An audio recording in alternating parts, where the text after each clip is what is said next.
papo aqui vai embora. Tiagão, se apresenta, cara. Fala um pouquinho sobre... Então, eu sou o Thiago Garcia, eu sou pós-graduado em Neurociência e Comportamento e tenho um trabalho interessante relacionado à hipnose, que acho que é um dos temas do podcast, de hipnose para atuação. Então, é um trabalho que eu tenho feito já há 2 anos e que acho que vai ser bem interessante para quem gosta de hipnose e para quem atua também. Cara, a atuação em si, cara, o ator, ele já... Quando ele vai entrar no personagem, ele tem já uma preparação. Até tem uma... Até tem uma famosa... Como é o nome dela aqui? Que ela fazia aquelas preparações, né? Pra coisa... Pro cara entrar mais no personagem, essas coisas. Ali já meio que entra um estado hipnótico ali, né? Dentro da hipnose... ele se visualiza? E como que funciona essa coisa, cara? Isso varia de pessoa para pessoa, né? Cada pessoa tem o seu método para, enfim, desenvolver o personagem e para atuar durante, enfim, o filme ou a peça, o que for. E uma coisa que a gente verificou, falando da neurociência, é o Stephen Brown, um pesquisador de McMaster no Canadá, ele fez um estudo com alguns alunos de teatro, e ele verificou que em algumas partes do cérebro, durante a atuação, é suprimida a parte de self-reference, né, de autorreferência. Então, isso demonstra que a pessoa tem que suprimir quem ele é para conseguir dar vazão para o seu personagem. E aí, por conta disso, trabalhando também com alguns dos maiores atores do Brasil e atrizes, eu pude perceber que a maioria deles são bem hipnotizáveis. Se, estatisticamente falando, 15% da população é extremamente hipnotizável, com os atores e atrizes, esse número é muito maior. Então, eu comecei a fazer essa pesquisa para entender como funcionava essa dissociação do ator, para deixar de ser quem ele é, para poder dar vazão ao seu personagem.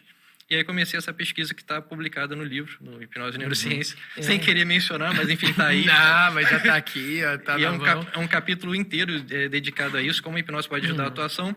E aí eu comecei a pesquisar e pedir referências para pessoas que são importantes para mim no meio da hipnose, como o David Spiegel, que é um psiquiatra lá de Stanford, e o Dr. Irving Kirsch também, que é um psicólogo, também um dos maiores pesquisadores de hipnose da atualidade. Eles foram meio que consultores do livro? Cara, foi tipo meio que uma mentoria mesmo com eles para escrever isso, porque, enfim, uma pesquisa que era única. Eu também falei com o Dr. Mark Jensen, da Universidade de Washington, e, enfim, ele falou que não tinha ninguém para recomendar para eu conseguir conversar sobre isso, que realmente era uma pesquisa pioneira, mas, enfim, existem alguns marcadores da hipnose, que foi verificado pelo Dr. David em ressonância magnética funcional, que realmente as pessoas que são mais hipnotizáveis, ela tem essa capacidade de dissociação maior.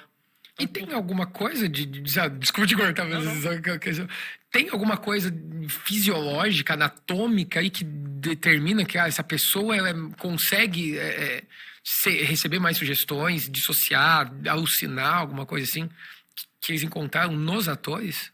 Então, o estudo do Stephen Brown, lá de McMaster, era simplesmente entender como o cérebro funcionava, independente do método em si, se era hipnose ou não. Na verdade, nem tinha hipnose, que depois, quando eu conversei com ele para falar sobre a minha pesquisa, ele falou que não sabia nada de hipnose, e eu meio que expliquei para ele o que era, para ele entender a minha pesquisa e dar a opinião dele.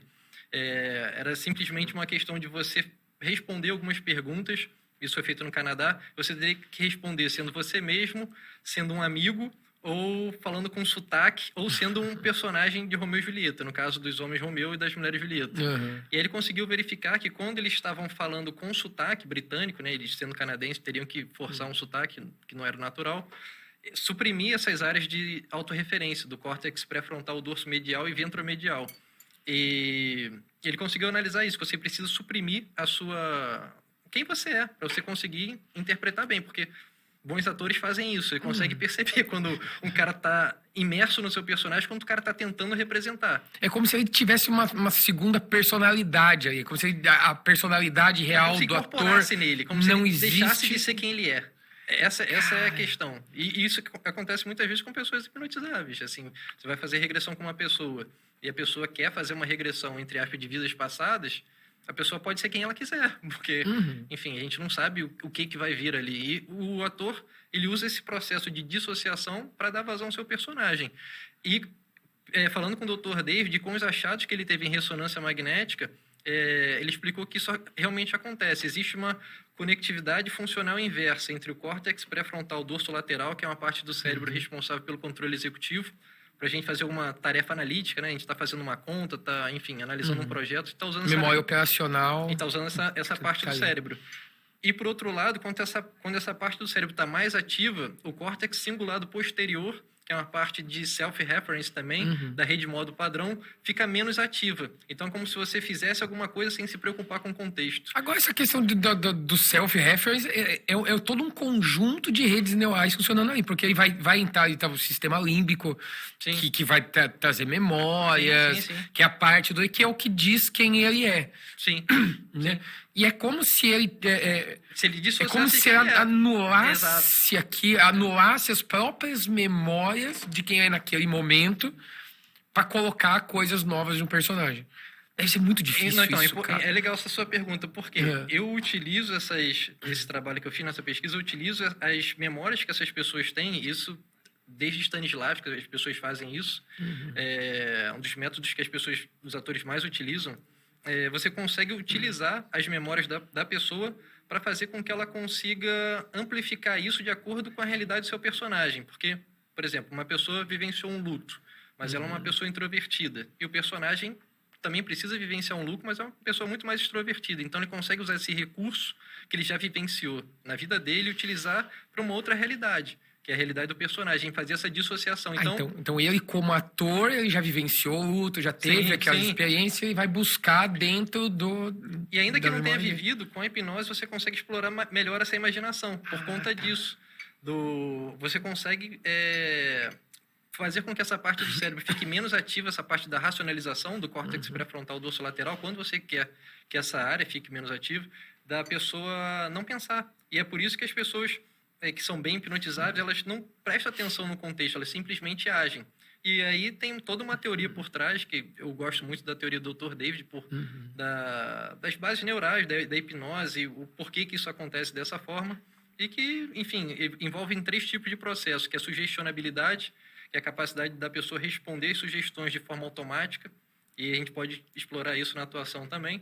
A absorção da atenção, que é como você falou em relação a uma parte genética, ele verificou que as pessoas que têm um polimorfismo no gene COMT, responsável pela dopamina no cérebro, teriam mais capacidade de serem hipnotizáveis. Então, tem esse componente genético, mas não é somente esse marcador. Eles liberam mais dopamina? Por conta desse gene, a dopamina ela atua no cérebro de uma forma diferente das pessoas não tão hipnotizáveis. Tá. E como a dopamina, além de fazer parte do nosso sistema de recompensa, ele é um neurotransmissor atencional. É um transmissor da motivação, né? Que faz correr atrás das coisas. Exatamente. Tudo aquilo que gera prazer, que gera uma recompensa, leva a nossa atenção. O marketing explora isso muito bem. Pra caramba. Então, esse componente já foi verificado por ele, mas não é só isso. Existem, além da sugestionabilidade, da absorção da atenção, existe a capacidade de se dissociar, que é por conta dessas áreas do cérebro, dessa conectividade funcional inversa do córtex pré-frontal e do giro cingulado posterior, para você não ficar preocupado com aquilo que você está fazendo. E o ator precisa fazer isso, ele precisa se desconectar de quem ele é. Se ele é uma pessoa introvertida, ele precisa fazer uma pessoa extrovertida, ele não pode ficar pensando, mas eu não faria isso, mas você não é você agora. Então, é porque é difícil, né? Porque ele tá se libertando ali, cara, de coisas que passou a vida inteira sendo daquele jeito. E aí, cara, ele tem que quebrar, às vezes, crenças dele. Sim, Às vezes ele atua fazendo uma coisa e fala, cara, é um que eu jamais faria. Sabe, o cara que interpreta um vilão numa novela, por exemplo, que vai fazer um monte de coisa. Cara, pra ele é bizarro. E eles sofrem consequências com isso. Assim, tem atores, você já viu casos de gente que entrou no personagem e teve uma dificuldade de sair dele, assim, como dizem que aconteceu isso muito com o Heath Ledger, na época do Coringa e tal, que ele ficou meio surtado, não conseguia sair. É porque ele entrou demais?